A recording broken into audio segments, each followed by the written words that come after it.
What do you do off the ball? So it's very easy to focus on the ball, right? Dribbling, passing, shooting, everything that shows up in the highlight. But what are you doing off the ball? Because when a college coach comes to watch your game, or even when he comes to watch film, we're talking more about film at the end of this video, what are you doing off the ball? He's watching not just what you do on the ball, but what you do off the ball. Yo, that's a great segue because this is something that a lot of coaches and scouts look at.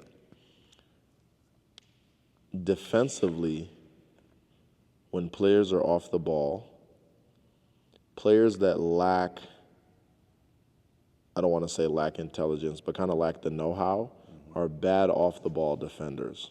Not even off the ball on offense. Off-the-ball defenders. That is a huge point of concern for a lot of players. So when the ball is in their hands, they're great. But when the ball's on the right wing, their guys in the left corner, they're not in the right spot. They don't move in relation to the ball. They don't know how to be on a string defensively and rotate. They don't know how to properly close out. They don't know how to stunt at the ball when the ball swung to their man to contain on the closeout and wall up with physicality. Offensively, when they're off the ball, how are they effective? They don't know how to set a screen. They don't know how to move without the ball in an effective way. Backdoor cutting, 45 cutting, communicating, things of that nature. And I don't want to point fingers as I'm saying this, but this is a real thing that evaluators look at. And like Coach said, if my job, the security of my job is to bring in, just think about it from a coach's perspective, or think about it from a scout's perspective. If I get paid to scout, if I get paid to coach, and my job is to bring in players that can fit my scheme and have the level of basketball IQ that I require, if you can't do that, you eliminate yourself on this search. And the higher the level, the more stringent and more less forgiving is the evaluation process. And so you don't want to put yourself in a situation where you get eliminated from the search because you're not in the right place consistently off the ball. And like we talked about in a past video about watching film, don't watch the ball. Watch off the ball. Watch how well LeBron rotates when he's not on the ball. Watch how well Curry moves when he's off the ball, right? Like, yeah, that's a big point of emphasis.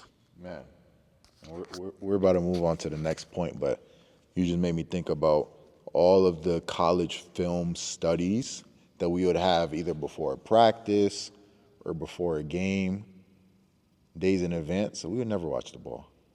Never watch the ball. It's always what is happening off the ball, especially when we're focusing on what we could do better. It's always off the ball. Can you get a little bit into an insight into a college film session?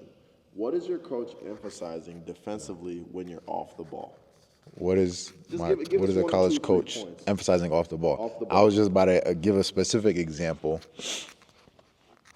This was either my sophomore or junior year. We had a senior, right? He'd been there 4 years, played all 4 years, 6'8", big, strong, and he's the type of dude, he's a 6'8" stretch big.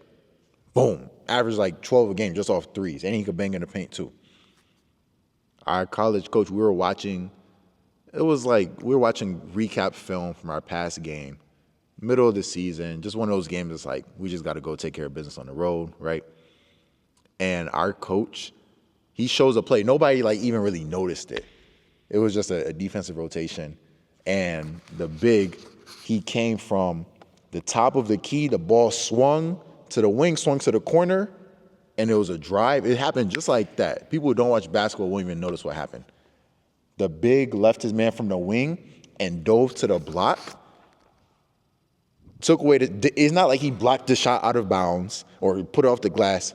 He just walled up, took away the shot. The dude dribbled back out past it. Our coach will stop the film. He said, that is the best play of your entire career. He said that's the best play of your entire college career. Not that he dunked on someone. Not that he had an and-one layup where he had a game. A defensive rotation in the middle of the second quarter. And we were up by 15. He said that is your best college play ever. So these are the things that college coaches really care about. These things that college coaches look for. And with that being said, they know when you know that's what they're looking for. They know when you value those things. They know when those things are important to you, then they can trust you.